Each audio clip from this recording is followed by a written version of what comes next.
Hello, welcome back my dear students. Today we are going to learn about hematopoiesis, the process by which our body makes new blood cells every day.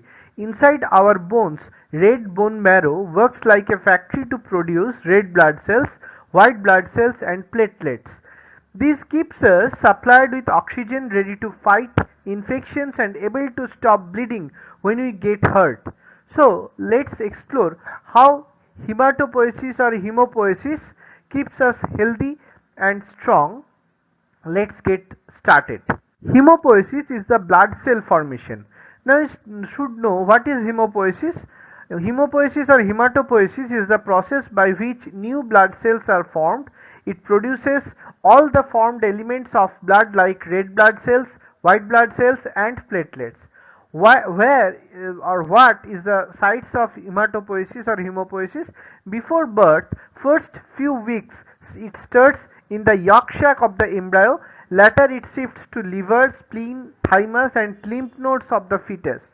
From 6 weeks to 7 months, liver and spleen are the main sites.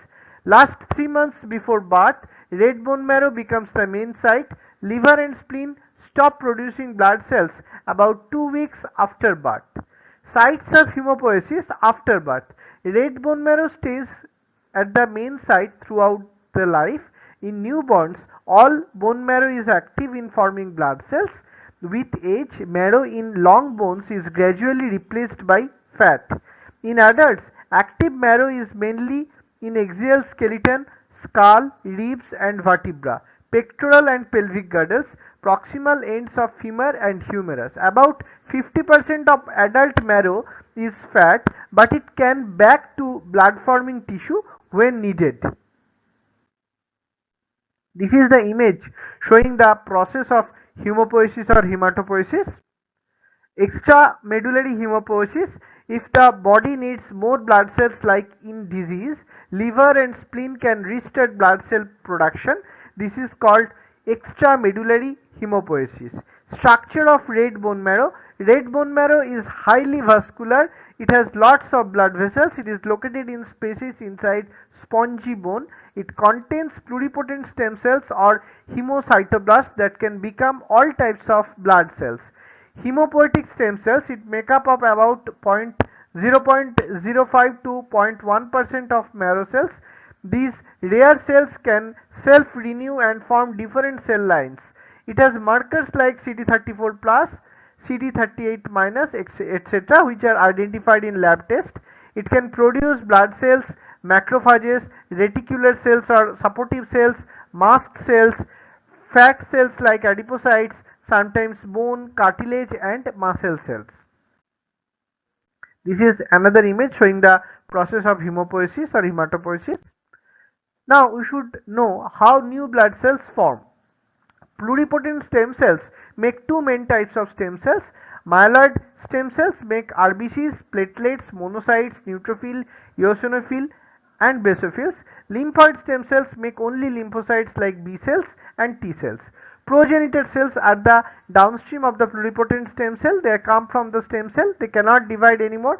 They are committed to a specific blood cell type. Example CFU or colony forming unit for erythrocytes. For RBCs, CFU MEG বা CFU MEG means colony forming unit for megakaryocyte or platelets, and CFU GM means colony forming unit for granulocyte monocyte for granulocytes and monocytes. What are the precursor cells or blast cells? It is the next step after progenitor cell. They develop into mature blood cells. Example monoblast to monocyte, myeloblast to granulocyte, etc. Blood cell release. When developing blood cells lie outside bone marrow blood sinuses, it mature cells enter the blood by crossing into sinuses and then it comes into circulation. Once the blood cells are formed, except lymphocytes, blood cells don't divide again. Bone marrow stroma. Bone marrow has a framework called stroma. It is made up of stromal cells like adipocyte, fibroblast and endothelial cells or macrophages. They produce collagen, fibronectin, thrombospondin, hyaluronic acid, etc. They provide support and growth factors for the stem cells.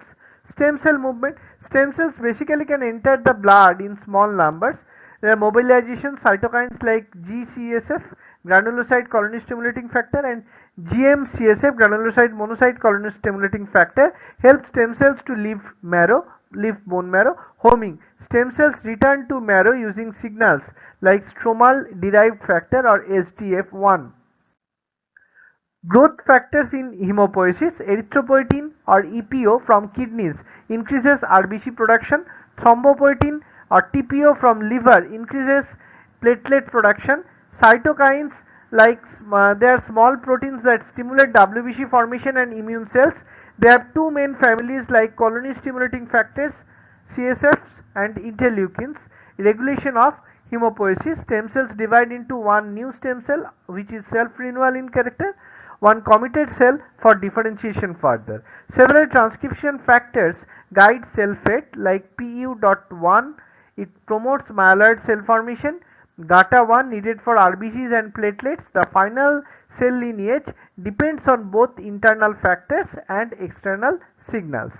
So I hope this class helped you understand the physiology of hematopoiesis, how your body makes new blood cells every day to keep you healthy and strong. If you found this lesson helpful, please like, share and subscribe for more easy biology topics. Keep learning, stay curious and take care. See you next time. Thank you.